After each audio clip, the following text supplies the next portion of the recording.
everybody, welcome back to Tech Forward. It's Anna, And Allie. back with another podcast. Today, we're here to talk about some of the nitty-gritty details when it comes to Gen AI. Now, I know that me and Allie, we love to talk about the intricacies of it and like how to utilize it in your business and all sort of fun stuff.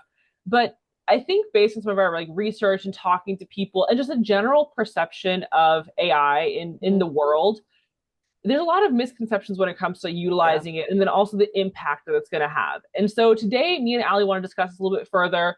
And thankfully, it looks like a lot of people have also decided to discuss this here and also apply it to this very interesting thing called the 80-20 rule. So Mhm. we're going to jump into a bit further. I'm going to pass it over to Ali to explain what that is in specific. What that is more specifically, and then we'll jump into how it's being utilized and how we can kind of apply that when it comes to AI with the world we're seeing right now. Yeah. So the 80-20 rule stems from a principle known as the Pareto Principle, which stems from a guy named Alfredo Pareto. Hopefully I'm saying that right. I'm going to refer to a quick article that me and Anna had looked at a couple days ago when we were kind of talking about the 80-20 rule that kind of describes the history of the Pareto Principle and how that pertains to AI, how that pertains to the 80-20 rule. So I'm going to read you a short snippet from that. So this is from the Decision Lab, written by Jeremy Buis in 2021. He explains that the Pareto Principle was kind of first observed by Vilfredo in the early 20th century. The 80-20 rule, also known as the Pareto Principle, is said to have originated from when Pareto realized that 80% of his pea harvest was coming from 20% of his pea plants. And then later on, when he was conducting a study on Italian land ownership, Pareto also noticed that 80% of the land was owned by 20% of the individuals. So after some reflection, Pareto kind of realized that that similar 20% to 80% ratio applied to so many different things, patterns of income and property distribution, not only in Italy, but kind of across the world and throughout history. So these observations were kind of, concluded that the 80-20 ratio has to do with kind of a universal effect across so many boards. And that's why we want to kind of bring it up today in terms of Gen AI. So relating to Gen AI, our interpretation of the 80-20 rule is that 80% of the outcome comes from 20% of the input. And that input is being human intervention. Too many people are super concerned that when we are applying AI and Gen AI, it's doing all the work for us. It's going to take over. Mm-hmm. It's going to take our jobs, which at the moment simply isn't true. And that concern can be diminished by understanding how to properly use AI with human intervention. So basically, Gen AI is going to do that, maybe that heavy lifting for you, the more tedious tasks, but your contribution at the end of the day is going to have the biggest impact on your success in that certain operation. Um, Gen AI really should be used to enhance your operations and not replace, which is kind of what everyone believes it should do. And it's pretty obvious when 100% of the work being done is AI related. And I think kind Yeah. of people have seen You pick that up on it. example, yeah, Mm-hmm. throughout time in their daily operations, and it scares them and it makes them not want to use it. So I think it's important to kind of emphasize what we're talking about right now.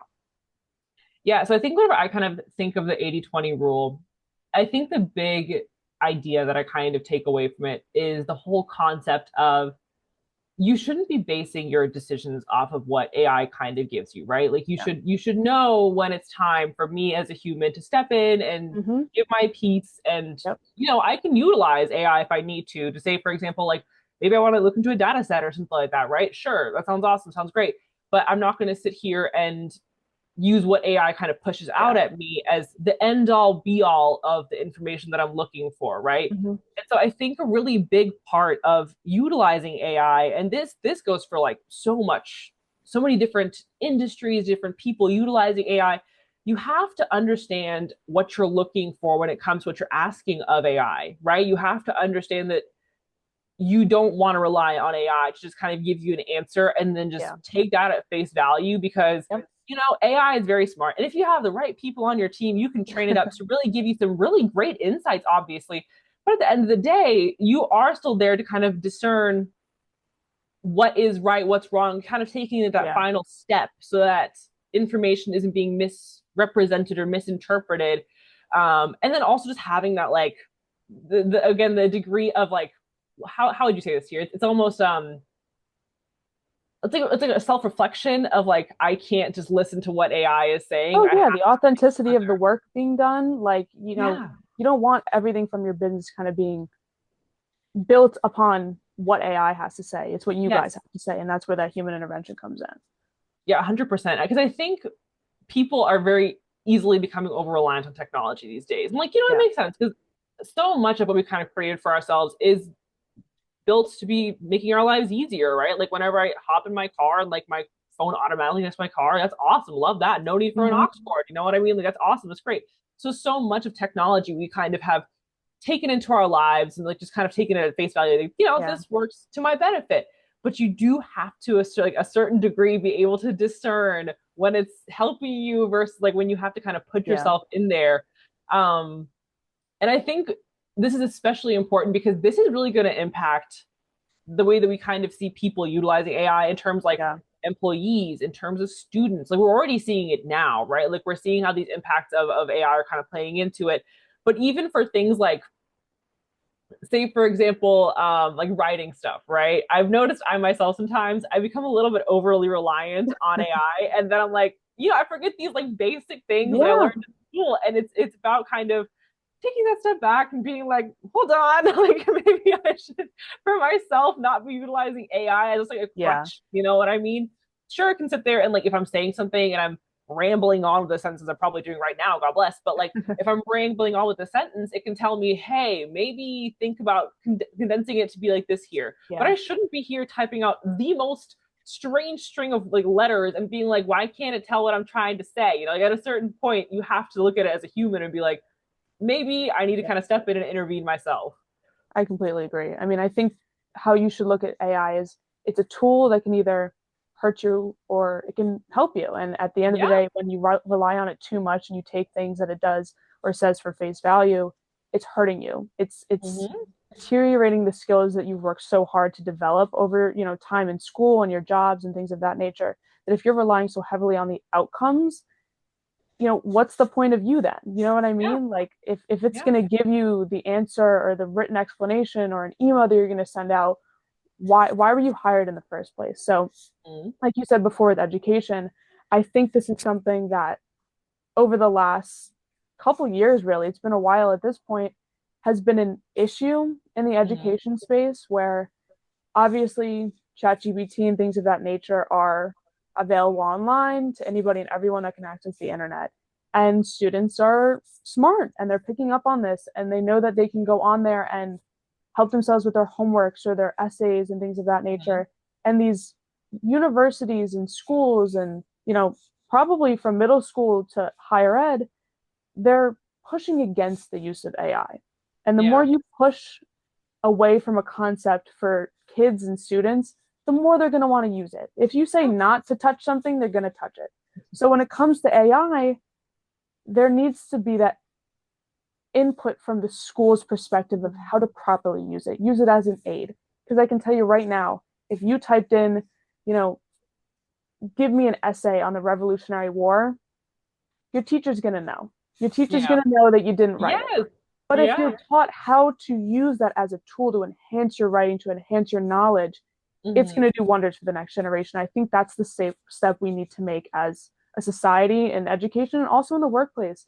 I know we talk a lot about how businesses need to kind of get into that space and introduce their employees and their clients and things of that nature into AI and just educate themselves. Mm-hmm. But like I said, the education part is huge. That on a Yep. day to day, me and Anna are using AI in our daily tasks Yeah. and to help us with, you know, maybe even writing an email, but we're not telling it to write us an email. We're Mm-hmm. saying, hey, here's the situation. This is what we want to get out of it. Enhance this message for us. Take out any, content that might be perceived as, negative. And it's giving us a result. And guess what? We're not copying and pasting it into our emails and sending it out. We're reviewing it. We're making our own edits. We're making the language more of our own. So Mm-hmm. it's really how you use it as a tool that's going to really affect the kind of outcome that you see from it. Yeah. No, I completely agree there. Because I think for me personally, I know that whenever like I utilize AI, obviously it is trustworthy. I Yeah. don't sit here and I'm not like, oh, it's plotting on my downfall and saying the wrong thing 24/7 or whatever. But to Mhm. a certain degree too, there have been like certain examples where like AI has not worked Oh out the yeah. best, you know? Oh yeah. Too And like obvious. obviously this is dependent on like what you use, right? Like say for example, like you're training these AI models like based off of your data, it's probably going to be reliable at that point. Yes. You know, like there's a very solid chance that any kind of outcomes you get will make sense for the thing that you're kind of asking of it or whatever. But like, Mhm. you know, whenever you're like using Chat GPT or like the what on Google it's called like the AI overview or whatever, Something like man, I'm sorry, but sometimes that. those answers are not correct. Like Yeah. I was actually let me show you something because I was reading an article the other day and they were talking about how like I'm sorry, but just sometimes it you know this Google overview does not really work that well. No. Please share my screen. I'm gonna go incognito because this will just kind of really give us the truth of the matter, right? So let me like put in a question that like you know it'll give me an answer to, right? So say for example like are sharks older? Yeah, then the moon right there. We'll pop that in. Oops, apparently not. Okay, are sharks older than the Simple moon? question. No Simple no hidden question. meetings. So see, let me tell you, if I read this, Hmm. just read through this. If I read this, it says yes, sharks are older than the moon. But then you just Done. read for like 2 more seconds, and it says the oldest shark fossils are around 450 million years old, while the moon is estimated to be over 4 billion years old. The It's math ain't added up. It just isn't. yeah, exactly. Those two things are not exactly sounding as if the sharks are older than the moon, you know? And it's just like Hmm. stuff like this where, again, it's all just about like this certain degree of looking at it as a human and being Yeah. like, okay, maybe I need to intervene because otherwise you're going to be pulling the wrong information, right? You're Yeah. just not going to be getting accurate content, right? Yeah. I completely agree. That's actually so funny that you found Wild. that because it's honestly a perfect example because they highlight that first portion easily gonna believe what it says. Right Yeah. off the bat. You're not gonna go, I mean, you should be going through and doing your own research, which is why this example is proof that there needs to be some intervention. And not only that, but I think this also proves that when a business is getting into the AI space, like you got to do your research about how you're implementing it, who you're using. Like Yes. it's not that hard to implement AI into a business. Doing Yeah. it correctly is a process, but there are easy ways out, and you're going to get the easy answer because of that. You can Yeah. go online and find a chatbot to be generated for X amount of money on the cheaper side, implement it into your website, and it's just it might do some good, but at the end of the Sure. day, you're going to get these outcomes like the shark example, and then everyone visiting your website is going to be like, "What is with this company?" But if Yeah. you do your research and you consult with a company such as Airto about the proper way to conduct this and to go about it, there are steps to it. You can't just dive headfirst into this. There's a process. Mhm. There's an Yeah. educational aspect of things of you know understanding how things work and why you're putting in the time, the money, the effort into implementing agents into your operations. And Mhm. the more you research you do and the more time you spend, the better the outcome is going to be. Like you said, if you have an agent implemented for data analytics or something along those lines, you're going to be able to trust it a lot more than the chat GBT bot that you just pulled up from Google, you Yeah. know? But Yeah. still, you can't take everything for face value and you always got to be checking its work. So I think that's Yeah. important to keep in mind. Well, I think too, one big thing that kind of pops to my head as well is that you have to understand where you're utilizing it, right? Because again, so many businesses look at AI and they're just like, oh, it'll help me expedite doing X, Y, and Z. But realistically, sure, yeah, I can help expedite that. But there should Yeah. still be a certain degree of the human intervention aspect there where you're kind of saying, like, yes, from my perspective as a human, do I want to do this here or do I not? Like what do Mm-hmm. I think?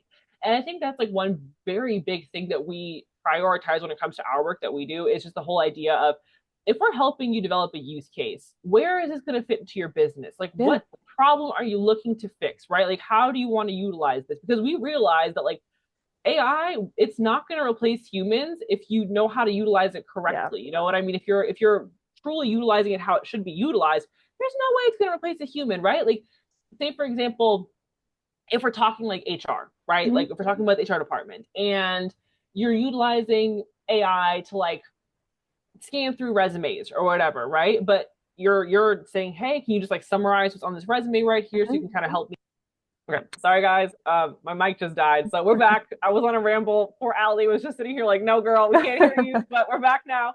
But yeah, I was talking about the whole HR side of things and how like you can utilize it for summarizing resumes, kind of scanning through them, gathering those important details. But then the Mhm. final push of like the decision making does come from the person on the HR side, right? Like they're not going to sit here and say to this random like thing that they're utilizing, hey, should I hire X, Y, and Z person? Like, no, they're Yeah, not going to do that. come It's on. supposed to come from the person, right? It's supposed to come from the HR representative, but how you utilize it, right? How you're putting AI into your business. Like you're still using it. It's still playing a part in your overall process, but it's Yeah, not replacing that human element, that human decision that has to be made of, yes, I want to hire this person. They yeah, are effective for the role that I'm looking for. And they also would fit in as a human. It's not replacing that. It's just helping you kind of skip some of those more tedious steps so that by the end of the day, you're able to do your job more effectively.